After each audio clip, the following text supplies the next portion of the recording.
লা লিগায় ঘরের মাঠে সেল্টা ভিগোর কাছে 2-0 গোলে অপ্রত্যাশিতভাবে হেরে যাওয়ায় রিয়াল মাদ্রিদের ম্যানেজার জাবি আলোনসোর উপর চাপ বহুগুণে বৃদ্ধি পেল। ম্যাচের শেষ দিকে মাত্র 9 জন খেলোয়াড়কে নিয়ে মাঠ ছাড়ে রিয়াল মাদ্রিদ। এই পরাজয়ের ফলে পয়েন্ট টেবিলের দ্বিতীয় স্থানে থাকা রিয়াল শীর্ষে থাকা বার্সেলোনার চেয়ে 4 পয়েন্ট পিছিয়ে রইল। লা লিগায় নিজেদের শেষ 5টি ম্যাচের মধ্যে তারা মাত্র একটিতে জয় পেয়েছে।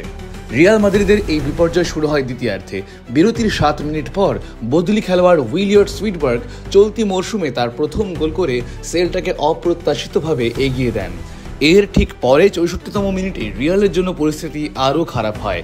ফ্রান গার্সিয়া 1 মিনিটের ব্যবধানে দ্রুত 2টি হলুদ কার্ড দেখে মাঠ ছাড়লে দল 10 জনে পরিণত হয়।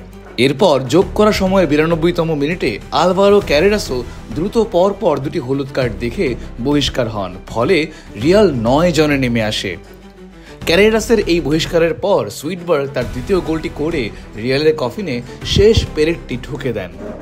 2014 সালের মে মাসের পর লা লিগায় সেল্টার কাছে এটি রিয়ালের প্রথম হার, যা 22 ম্যাচের জয়হীন ধারার অবসান ঘটালো।